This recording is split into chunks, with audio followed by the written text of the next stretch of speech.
Bonsoir et bienvenue sur les antennes de l'Office de radiodiffusion télévision du Mali. Nous recevons ce soir M. Ahmed Sow, candidat du RTD à l'élection présidentielle de 2013. Bonsoir M. Sow. Bonsoir. Pourquoi êtes-vous candidat à l'élection présidentielle de 2013 et quelles sont vos motivations? Les gens qui me connaissent savent que j'aurais pu me passer de la politique.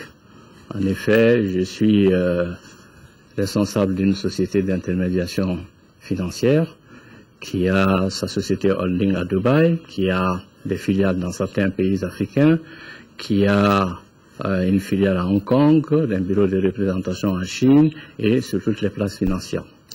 Notre travail consiste à mobiliser des financements importants pour les grands projets d'infrastructure.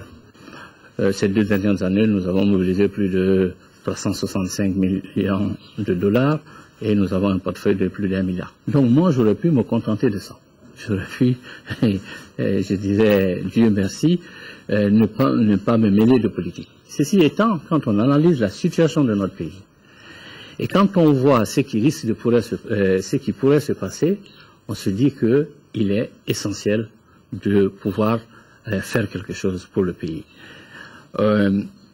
D'abord, Dieu merci que cette crise sécuritaire que nous avons connue soit en voie de règlement, mais au-delà de cette crise, si vous regardez la situation socio-économique du Mali, je dirais que nous risquons d'aller vers de graves problèmes. À commencer simplement par l'alimentation. Comme vous le savez, nous sommes aujourd'hui 15,3 millions de Maliens. Et chaque année, la croissance démographique amène de nouvelles couches de population. Et selon les démographes, dans un horizon de 7-8 ans, nous pourrions être jusqu'à 20 millions de Maliens. De l'autre, le nombre d'agriculteurs qui diminue un peu, sans compter que nous avons un système de production qui est très peu productif. Résultat, le premier défi qui va se poser au Mali dans les prochaines années sera comment nourrir les Maliens. Deuxième problème, c'est que tous ces gens qui quittent les villages pour venir dans les villes, regardez Bamako, comment ça croupit de monde.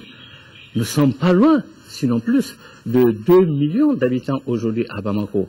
Et c'est des taux de croissance de 14%. Si à cela, vous ajoutez le problème des jeunes, notamment des jeunes diplômés sans emploi, selon certaines statistiques, il serait au nombre de 125 000 aujourd'hui. Et chaque année, notre système d'enseignement supérieur fabrique 10 000 chômeurs de plus. C'est vraiment la raison, la seule, qui nous a amenés à nous engager.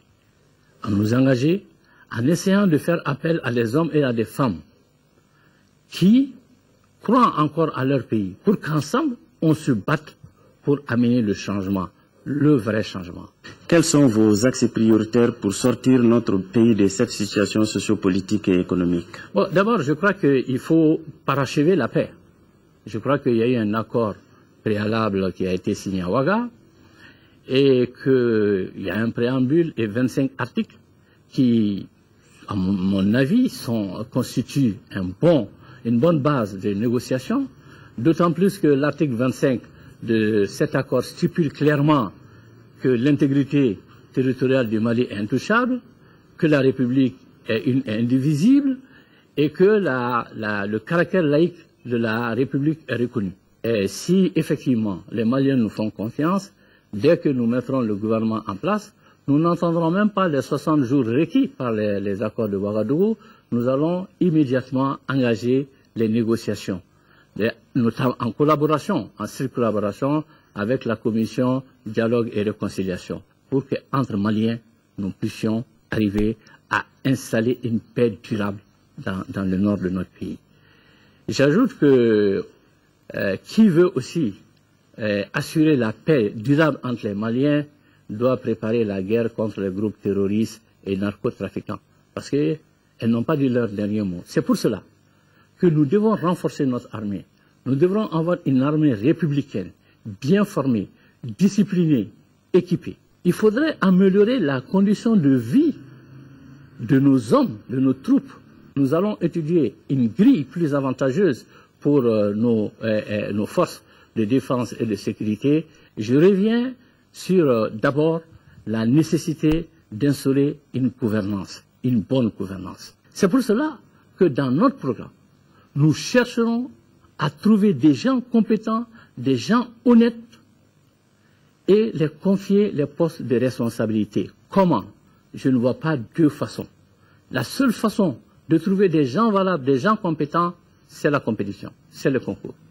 Nous allons donc ouvrir tous les postes de responsabilité. Ceux qui occupent ces postes peuvent se présenter.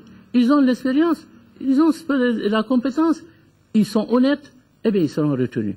Par contre, nous donnons la possibilité à tous les Maliens, de l'intérieur comme de l'extérieur, de se présenter à ces concours.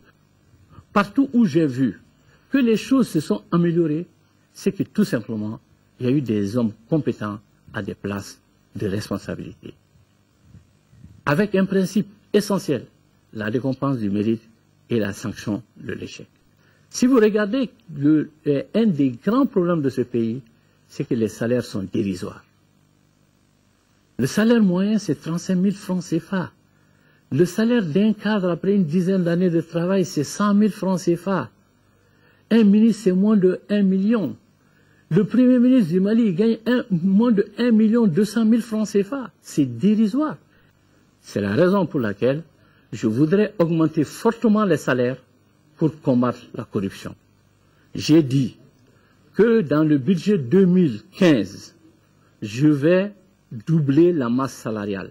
Et si nous regardons la tendance budgétaire correcte, en 2013, nous aurons dû avoir 1600 milliards, en 2014, 1800 milliards, en 2015 déjà, je suis sûr et certain que nous pouvons faire un budget de 2000 milliards.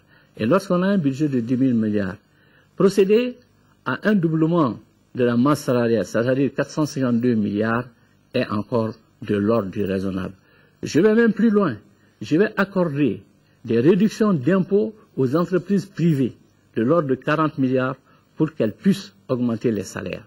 Il y a plus de 110 milliards qui sont perdus par le Mali chaque année à cause de la mauvaise gestion des deniers publics. J'ajoute que si la douane travaille normalement, nous pouvons multiplier par 2 les recettes douanières. Si je l'ai dit, c'est que cela est possible. Nous pensons qu'il est possible de donner 5 hectares à chaque exploitant familial au Mali. Moi, je voudrais qu'avant la fin de notre mandature, il n'y ait plus de tabac. Je voudrais que chaque exploitant agricole au Mali puisse avoir une charrue et au moins 2 bœufs. Nous devons avoir beaucoup de gravales. Nous devons développer l'hydraulique pastorale. Nous devons créer des unités d'embauche. Et si demain, j'ai des responsabilités dans ce pays, je crois qu'en tout cas, je pourrais faire venir beaucoup d'investisseurs pour investir dans les secteurs clés de notre économie. Le Mali n'est pas un pays pauvre. Nous avons un potentiel minier énorme. Nous avons 1,5 milliard de tonnes de fer. Nous avons 1,3 milliard de tonnes de bauxite. Nous avons beaucoup de manganèse. Nous avons du marbre. Nous avons du calcaire. Nous avons du phosphate, notamment les phosphates de Telemsi. Il faut mettre à plat l'école malienne. Il faut une réforme totale de l'école malienne. Nous avons 35% de nos populations qui ne boivent pas de l'eau saine. Nous nous engageons à faire que dans chaque village, il y ait un point d'eau saine. L'environnement, le fleuve Niger est essentiel à la survie de nombreuses populations. Le fleuve Niger est essentiel, je dirais même, à la survie de l'économie malienne. Envisagez-vous une refonte des textes de base du Mali et comment comptez-vous le faire? Moi, je n'envisage pas ça comme une priorité. Nous allons laisser le soin aux spécialistes de regarder de l'opportunité de l'adaptation de nos textes de base. Et si cela est nécessaire, nous le ferons, mais je ne considère pas ça comme une priorité. Votre mot de la fin, M. Sow? Je dis aux Maliens, cherchez des hommes qui aiment ce pays. Cherchez des hommes qui veulent réguler l'économie nationale. Cherchez des hommes qui ont pitié des autres. qui veulent que nous puissions juguler la pauvreté. Je vous en prie, ne faites pas le mauvais choix. Merci, M. Sow.